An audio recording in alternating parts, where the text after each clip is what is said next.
Hello dear friends and subscribers, welcome to your favorite show, the Cricket Happening Show. In this Cricket Happening Show, we are going to look, the T20 is going to be the focus as far as this Cricket Happening Show is concerned.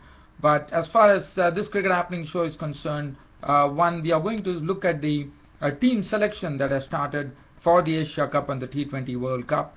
And India have announced their T20 World Cup squad to play in Bangladesh, and also they have announced the Asia Cup squad. So we will have a look at that, and also we will look at the team where Australia have decided to go in for some real I would say people who are pretty old, like Brad Hogg and Brad Hodge, have been given an opportunity here in the T20 World Cup in Bangladesh by Australia. So we'll have a look at that particular team, and then keeping the focus on T20, Bangladesh and host Bangladesh of the T20 World Cup, and Sri Lanka will be clashing in the first of the T20s, which is starting tomorrow. And as I said, that is something which is going to be seriously looked at, because Bangladesh is playing in Bangladesh, and they are the ones who are hosting the T20 World Cup. And Sri Lanka would also have, they already have the good knowledge of the Bangladesh conditions, because they have been playing Bangladesh, and they would be clashing in the first T20 against Bangladesh.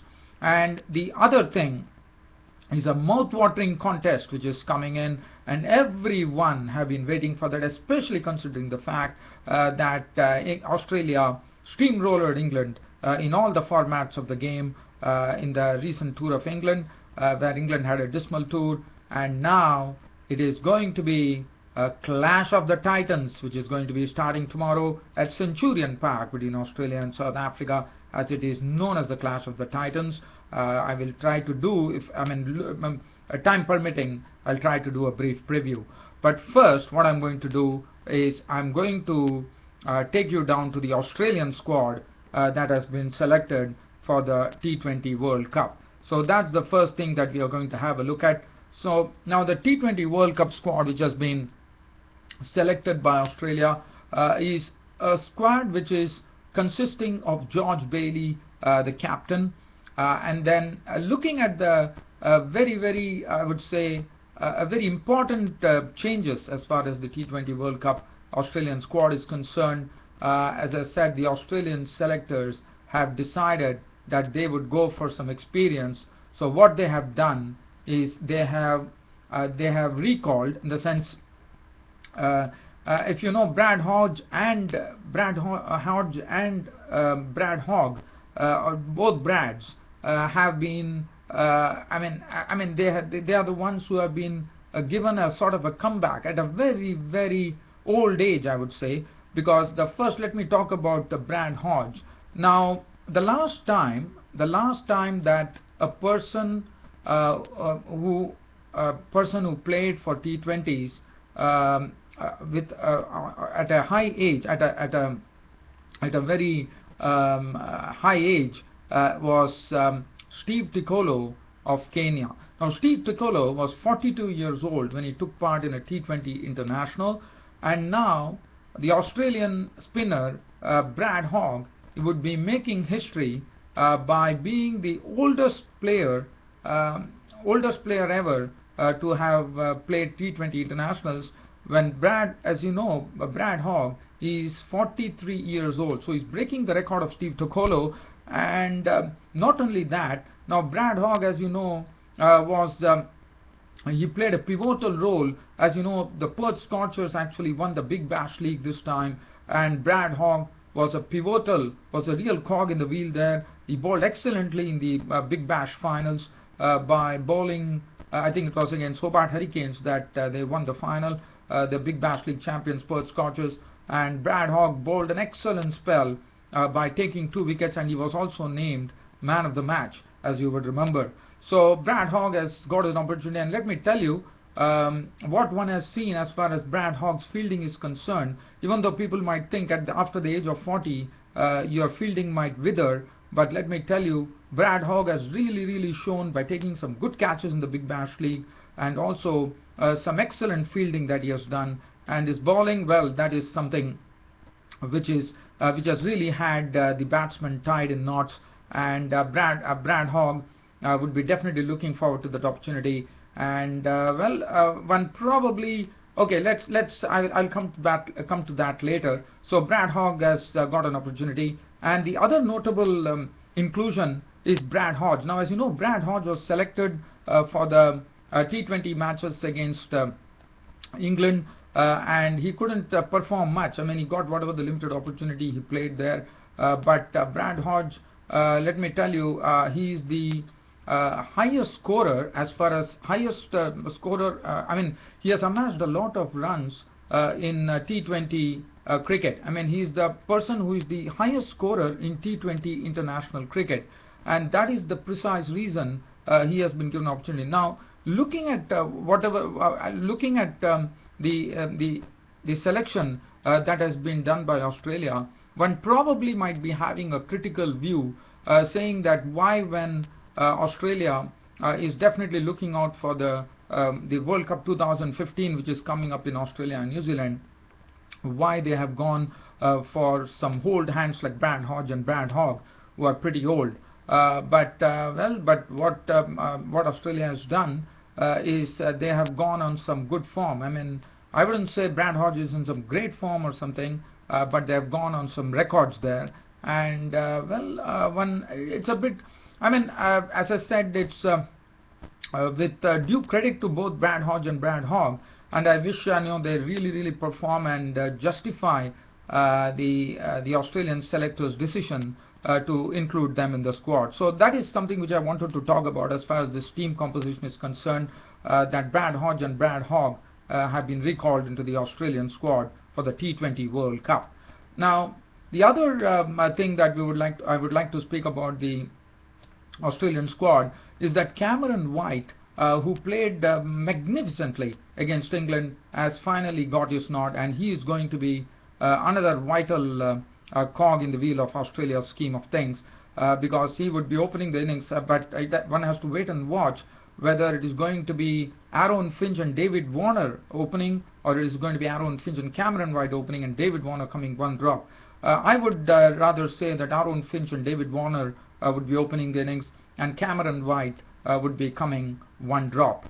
And then they have Brad Haddin. Now, Brad Haddin has been given an opportunity. Brad Haddin, the wicketkeeper, through his very wonderful form that he showed against England in the Ashes series, has got an opportunity, and no doubt Brad Haddin is absolutely made for T20 cricket because the way he plays his strokes. And then Shane Watson, we all know about what damage he can cause to the opposition, Shane Watson. So David Warner, Cameron White, and as far as the bowling is concerned, now talking about the bowling, one would remember that the right arm leg spinner James Muirhead, who didn't have much experience at all, in fact he had just played one Sheffield Shield game, and what the Australian selectors have done is they gave him an opportunity against England, and he bowled excellently in that particular match, where in 4 overs he gave away just 17 runs and picked up a wicket. And what is good about James Muirhead is an youngster, and not only that, what one has seen is that he's a person who really gives the ball a real rip. In fact, he turns the ball a long way, so that is something which the Australian selectors have considered. And not only that, he's such a bowler that he's not a person who is going to back away. As you know, Josh Butler had hit him for a 6, but he kept on flighting the ball and kept on getting the dip in the ball. And James Muirhead, according to me, is a good selection, a bold selection by Australia. Right arm leg spinner, and looks to be a very talented bowler, no doubt about it. Because as I said, he turns the leg break a long way. So he has been given an opportunity. Yes, it would be a very big test for him. And then let's look at the all-rounders that Australia have.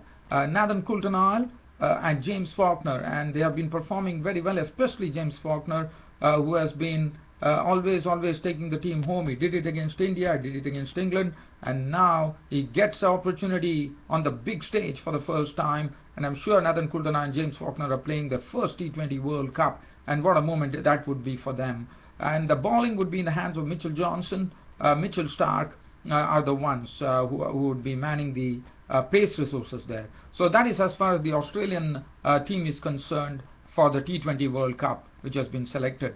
Now let's cast a glance on the Indian team which has been selected. As I said yesterday, that Indian selectors were sitting to actually select the Asia Cup squad and the World T20 squad. As far as the Indian T20 squad for the World Cup is concerned, well, one thing is that MS Dhoni is the captain, Shikhar Dhawan, Rohit Sharma, Virat Kohli. Now Suresh Raina has not found a place in the Asia Cup. He has been dropped in the Asia Cup, dropped for the Asia Cup, but he has definitely found an opportunity here in the Indian squad for the World T20 Cup in Bangladesh. And one good thing that has happened for India is that the very powerful batsman Yuvraj Singh, the all-rounder, has got an opportunity. He has been selected for the T20 World Cup, and I think that is a very good move, because Yuvraj Singh, according to me, should be an automatic inclusion.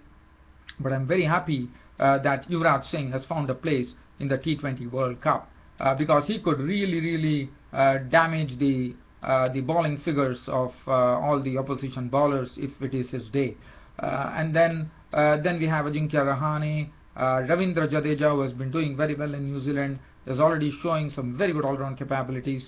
And the bowling, and also they have gone for Stuart Binney. Now Stuart Binney, as you know, he was in New Zealand. He is in New Zealand, and Stuart Binney right now has been playing for the rest of India, for Karnataka, and he scored a good century. And that is the reason Stuart Binney has got the nod for both the Asia Cup and the World T20 Cup, and I think that is also a very good move. And as far as the bowling is concerned, India has decided that Bhuvaneshwar Kumar and Mohammad Shami would be the ones who would be really handling the pace resources, and I think that should be good, because Bhuvaneshwar Kumar is a very economical bowler. Mohammad Shami is capable of picking up wickets pretty quickly, and both of them form an ideal combination according to me. And Varun Arun, who is in New Zealand, has also been given an opportunity. So this is Varun Arun's big opportunity here. I mean, he has been selected for both the Asia Cup and the T20 World Cup, so that is a good opportunity for Varun Arun, the pace bowler from Jharkhand. And then as far as the other, as far as the World Cup is concerned, so this is the combination. And also Amit Mishra, the right arm leg spinner, and Mohit Sharma was out of favor from there, because he was a bit costly, I thought, against, if I'm not wrong, it was against Zimbabwe. So he has been called in for the 2020 World Cup. So that is Mohit Sharma has got an opportunity here in this T20 World Cup. So that is the team. Now as far as Suresh Raina is concerned, Suresh Raina has been dropped for the Asia Cup. Now Asia Cup, as you know, is going to be a 50 overs one-day competition, and Suresh Raina has been dropped. Now Suresh Raina, I mean, he is definitely a T20. Is absolutely a special. You know what, how he plays in the Indian Premier League, and but for the 50 overs, what one has seen is that Suresh Raina has been failing quite consistently. In the sense, he has not been able to really play well. In fact, what has happened is that the bowlers have really pitched the ball short to him, and he has always succumbed to it. And so what they have done is, India, I think it's better for Suresh Raina to go and get some good runs and, you know, iron his technique against the short ball, and probably come back into the 50 overs one-day team.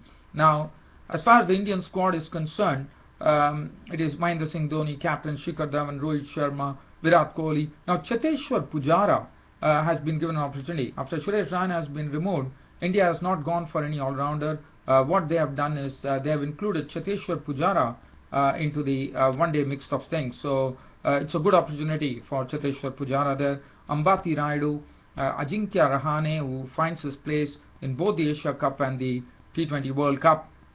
Ravindra Jadeja, Ashwin, Bhuvaneshwar Kumar, Mohammad Shami, and another inclusion is that Ishwar Pandey, the tall pace bowler who is in New Zealand right now, has also been included for the Asia Cup, and I thought that was the right way to go to encourage this particular bowler. Now, so I think it's a fair selection, but one thing I would like to tell you here, that Ishant Sharma, who has bowled very well in New Zealand, as you know, he took 6 wickets. I mean, if looking at it, I mean, I was a bit surprised that he was not even considered for the Asia Cup. T20 World Cup, well, one could understand, But we have seen that Ishant Sharma has leaked a lot of runs as far as one-day internationals and T20s are concerned when they last played against South Africa. So probably that was the reason which has really sees Ishant Sharma out of favor with the selectors. I mean, I was a bit surprised that Ishant Sharma was also left out of the Asia Cup. In fact, he has been left out of the T20 World Cup, which is something which could be justified.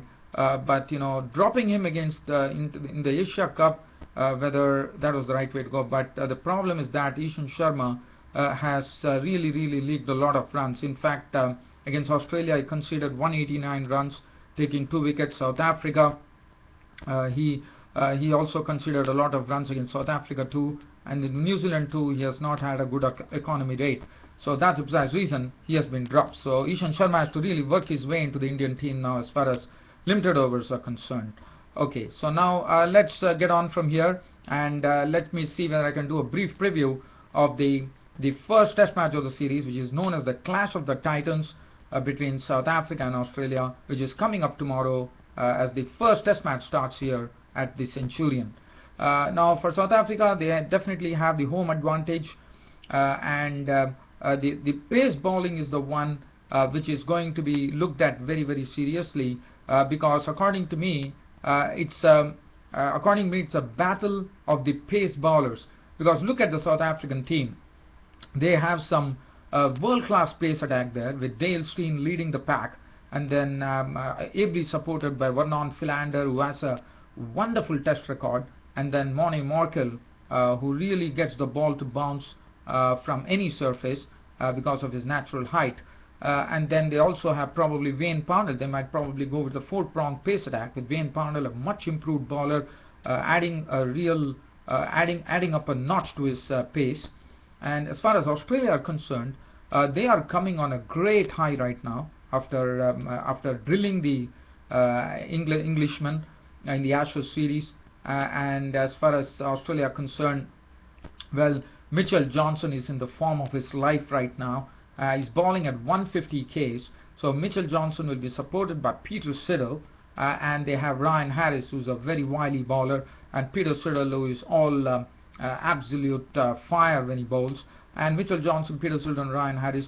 I would slowly tend to go towards South Africa as far as pace attack is concerned, because they definitely, and Mitchell Johnson is bowling in such a nice manner that he's also bowling with lots of pace, and is getting the ball to move late, and that is something which is very difficult to negotiate. And so as I think it is going to be a real clash as far as pace bowlers are concerned, and the key would be which pace attack is going to hold sway over the other, and that is going to be the real test. Now looking at the let's look at the spinners. As far as Australia are concerned, they have Nathan Lyon, the run-arm spinner, and the left-arm spinner Robin Peterson in South Africa's ranks, who is also a very good batsman too. Now as far as the batting is concerned, the batting is also, I would say, pretty strong. I think the South African batting lineup is looking much stronger just because of their experience. Graham Smith, Alvaro Peterson in opening, Hashim Amla, we all know what a great stylish batsman he is, and Faf du Plessis, Abby de Villiers. They have some fond memories of playing against Australia, and JP Duminy. As far as Australia are concerned, Chris Rogers is in some great form, coming on the heels of he has already hit a century, 2 centuries I reckon, against England. David Warner, also a wonderful batsman. Alex Doolan, whether Alex Doolan would be getting an opportunity, probably Phil Hughes or Alex Doolan, one does not know. Probably one might see Alex Doolan making his debut. Sean Marsh could come into the mix of things too. And then Michael Clarke, the captain. Stephen Smith is in some great form, as you know, against England. He did very well. And Brad Haddin, the wicket-keeper, is in some wonderful form as far as his bat is concerned. And he's also his keeping is also something which is absolutely great to watch. So all in all, as I said, it's a very mouth-watering contest, and nobody can even wait for that. I can't really wait for the first test to begin between Australia and South Africa at Centurion. I'm just going to be waiting to see the first ball being bowled here at the Centurion Park between South Africa and Australia. What a contest that is going to be. Now I think that really, as far as all those cricket coming up, I think before the T20 World Cup, this is the one everyone are going to focus. I'm sure all the cricket fans, friends and subscribers would be focusing on that in a great manner, because that is going to be the one which is taking the cake as far as cricket is concerned in this particular, at least in the next 2 months to follow before the T20 World Cup. What a contest. I can't just wait for the 3 tests to be played between South Africa and Australia, and tomorrow South Africa clash against Australia at Centurion Park in the first test of the series. Okay, so from here also another thing very briefly, that as I said, Bangladesh are playing their first T20 match tomorrow against Sri Lanka, and as I said, it's going to be very important for Bangladesh. They have included a person by the name Sabir Rahman, who is a very good T20 specialist according to Bangladeshi circles. He has played very well there. He has been included. They have Arafat Sani, and they also have Farhad Reza, who is also a good all-rounder. So tomorrow Bangladesh and Sri Lanka face, and I think everyone will be viewing that in a very keen manner. The reason being that Bangladesh are the hosts of the T20 World Cup, and for Sri Lanka they would be getting a good glance at the Bangladeshi team. So when the T20 World Cup starts, Sri Lanka are well prepared. Both the teams would be in a position to know each other's strengths and weaknesses. So well, dear fans and subscribers, nothing else to really add. Just had a brief peek here, and the cricket show is really going on. Great guns. Thanks to all your support, dear friends, subscribers. Keep the support going. Your host Ram is always there with you, whether it is the Asia Cup, whether it's the T20 World Cup, whether it's the South Africa, Australia, whether it's the West Indies, whether it is Bangladesh, Sri Lanka, India, New Zealand, whatever be the case, your host Ram is there to give you match reports on all of those. Well, that sums up my cricket happening show for today, and look forward to your company tomorrow when I come here to give you tomorrow when I come back and do my next cricket show. Until then, it's goodbye from your host Ram. Thank you.